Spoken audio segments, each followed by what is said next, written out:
Oats ಬಹಳ nutritious ಆದ ಆಹಾರ. ಕೊಲೆಸ್ಟ್ರಾಲ್ ಕಡಿಮೆ ಮಾಡುತ್ತೆ, ಬ್ಲಡ್ ಶುಗರ್ ಕಡಿಮೆ ಮಾಡುತ್ತೆ, ವೆಯ್ಟ್ ಲಾಸ್ಗೂ ಹೆಲ್ಪ್ ಮಾಡುತ್ತೆ. ನಮಗಿದೆಲ್ಲ ಗೊತ್ತಿದ್ರು ಅದು ನಾರ್ಮಲ್ ಆಗಿ ಮಿಲ್ಕಲ್ಲಿ ತಗೊಳ್ಳೋದಕ್ಕೆ ಒಂಥರ ಬೇಸರ, ಬೆಳಗ್ಗೆನೇ ಹೆಂಗಪ್ಪ ಓಟ್ಸ್ ತಿನ್ನೋದು ಅಂತ. ಇವತ್ತು ಓಟ್ಸ್ ಚಿತ್ರಾನ್ನ ಮಾಡ್ತಾ ಇದ್ದೀವಿ. ಎಸ್, ತುಂಬ ವಿಭಿನ್ನವಾದ ಡಿಶ್, ಟೇಸ್ಟಿಯಾಗಿರುತ್ತೆ. ಬೇಕಾಗಿರೋ ಇಂಗ್ರೀಡಿಯೆಂಟ್ಸ್ ಲಿಸ್ಟ್ ನಿಮಗೋಸ್ಕರ. ಮಾಮೂಲು ನಾವು ಚಿತ್ರಾನ್ನಕ್ಕೆ ಒಗ್ಗರಣೆ ಹಾಕ್ಕೊಂಡಾಗೆ ಎಣ್ಣೆ ಕಾದ್ಮೇಲೆ ಒಂದು ಸ್ವಲ್ಪ ಸಾಸಿವೆ, ಕರಿಬೇವಿನ ಸೊಪ್ಪು, ಉದ್ದಿನಬೇಳೆ, ಕಡಲೆಬೇಳೆ ಇದನ್ನು ಒಂಚೂರು ಫ್ರೈ ಮಾಡ್ಕೊತಾ ಅದಕ್ಕೆ ಸಣ್ಣಗೆ ಹೆಚ್ಚಿಟ್ಟಿರೋ ಈರುಳ್ಳಿ ಹಾಕೋತಾ ಇದ್ದೀನಿ.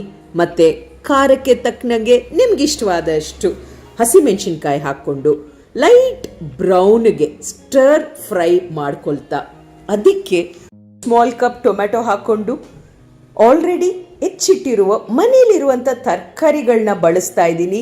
ನಾನಿವತ್ತು ಕ್ಯಾರೆಟ್ ಹಾಕ್ಕೊಂಡೆ, ಒಂದು ಸ್ವಲ್ಪ ಕ್ಯಾಪ್ಸಿಕಮ್ ದಪ್ಪ ಮೆಣಸಿನ್ಕಾಯಿ ಹಾಕ್ಕೊಂಡೆ, ಆ್ಯಂಡ್ ಆಲ್ರೆಡಿ ಬೇಯಿಸಿಟ್ಟಿರುವ ಒಂದು ಸಣ್ಣ ಆಲೂಗಡ್ಡೆ ಜೊತೆಗೆ ಕಾಬುಲಿ ಚೆನ್ನ ಹಾಕ್ಕೊಂಡು ರೋಸ್ಟೆಡ್ ಕಡಲೆ ಬೀಜನೂ ಹಾಕಿ ಎಲ್ಲ ಒಂದು ಮಿಕ್ಸ್ ಮಾಡಿ 1 ಕಪ್ ಅಷ್ಟು ಇನ್ಸ್ಟೆಂಟ್ ಓಟ್ಸ್, ನಾನಿಲ್ಲಿ ಸಫೋಲಾ ಓಟ್ಸ್ ಹಾಕ್ಕೊಂಡೆ, ಅದನ್ನು ಮಿಕ್ಸ್ ಮಾಡಿ ಚಿತ್ರಾನ್ನ ಅನ್ನೋ ಫೀಲಿಂಗ್ ಬರಬೇಕಂದ್ರೆ ಒಂದು ಸ್ವಲ್ಪ ಅರಿಶಿನ ಬೇಕಲ್ವಾ, ಒಂದಷ್ಟು ಅರಿಶಿನ ಹಾಕಿ ರುಚಿಗೆ ತಕ್ಕಂಗೆ ಉಪ್ಪು ಹಾಕಿ, ನಾನು ಇಲ್ಲಿ ನೀರೇನು ಆ್ಯಡ್ ಮಾಡಿಲ್ಲ, ಫ್ಲೇಮ್ನ ಸಿಮ್ ಮಾಡಿಬಿಟ್ಟು ಒಂದು 3-4 ನಿಮಿಷಕ್ಕೆ ಓಟ್ಸ್ನ ಮುಚ್ಚಿಟ್ಟೆ ಅಷ್ಟೇ.